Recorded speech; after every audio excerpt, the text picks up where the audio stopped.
Hey, everybody from YouTube world, and anybody that is working on their 1000 RR, either from, well, in this case, it could be anywhere from '08 all the way until, let's see, there we go, '08 to 15. So what you see here, there's actually two things I'm going to show you that I actually just realized myself.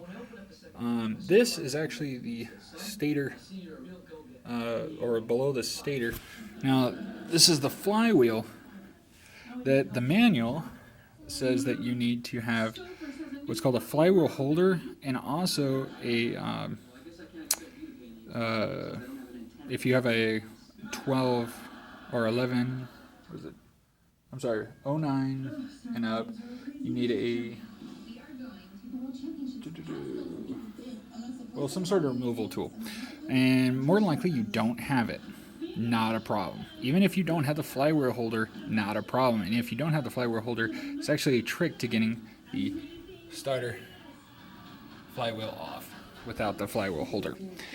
Okay, now the flywheel holder, obviously, you're going to have to pay some amount of money, or you might not be able to do it because, hey, let's face it, you don't want to wait. You got all the other stuff you needed and you didn't realize you needed that, or whatever the case might be. In the case of the stator flywheel, unfortunately the trick that I'm going to show you won't work. But in this case, there's actually a really cool thing. Now, let's say that you're pulling apart your engine like you see I'm doing here, because I actually have to replace my transmission. Some asshole threw a nut or bolt into my oil pan in downtown LA. Things like that happen, especially if you ride as part of a club. Rival clubs will have a tendency to be assholes. And you see there that I have my oil cooler pulled off. Now, while I was looking at this, or the flywheel, trying to figure out a way to do it because the other trick doesn't work, I actually realized that you see this bolt right here? That bolt goes into the middle of the oil cooler over there, and believe it or not, will work as a rotor puller. That's what the tool is called, a rotor puller tool.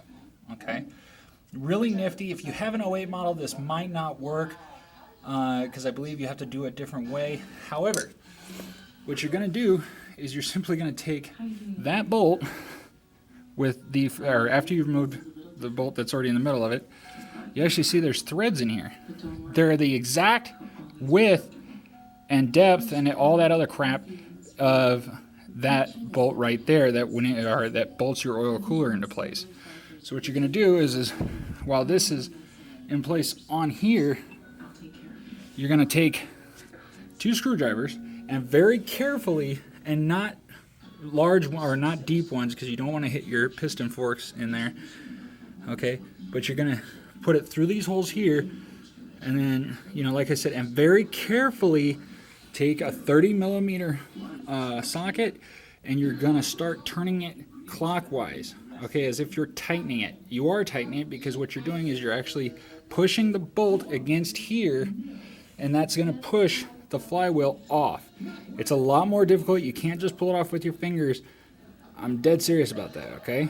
However, the trick to getting the starter flywheel off from over here, okay, is actually very simple. All you're going to do is you're going to take a normal, which you probably have around the garage, you're going to take a normal oil wrench, or oil, whatever the hell this thing is called. I can never remember the name of it, but it's the one where it becomes smaller, you pull off the oil filter with it. You're going to put that around the starter flywheel, and then you're going to let either the ground or something else hold it in place while you actually wrench the center nut off of the starter flywheel. I'm telling you, it works. I just did it a little while ago. I would re-demonstrate. I can probably re-demonstrate during install, but unfortunately I'm not going to put it all back together just to show you that. I thought it was a really neat trick. I thought it would be something that you guys would actually like to know, especially if you're like me and don't want to have to buy tools that you're only going to probably use once in a lifetime. In this particular case, I'm only going to be using it once. As you can see there, I've got all my camshell, everything else, all that good stuff. You can see there, it's in pretty good condition. All that's in pretty good condition. My next tutorial is actually going to be the full tranny redo. Okay, so I'm going to be yanking out all the tranny gears because you never know what actually happened as far as the damage. And I'm also going to show you how to clean these suckers up. Now, mind you, I have a lot of miles on my 1000R before I get fucking crap from everybody out there. This is after almost 89,000 miles. Okay, and mind you, it's not as clean as it should be, but at the same point in time, I'm going to be cleaning these up. The actual walls look in pretty good shape, so I'm going to teach you guys how to actually clean up those piston heads. All right, and believe it or not, again, I do know what I'm doing, and I do know how to ride, and I do know how to tune my motorcycle. That's from a daily rider for the past 2 years with 89,000 miles in 2 years. I think that's pretty damn good. Okay. So anyway, YouTube, hopefully that helps you out a little bit. Again, it'll actually save you a lot of time. Be very careful again when you're pulling off that flywheel using this trick. Not the starter flywheel, because that's not a big deal, but the actual flywheel for the stator and the alternator, that where you're going to be using those, like I said, those screwdrivers, you're going to be putting them in there. You got to be very, very careful.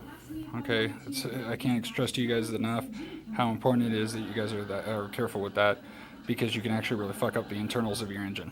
All right, keep an eye out for my next tutorial, and look forward to it.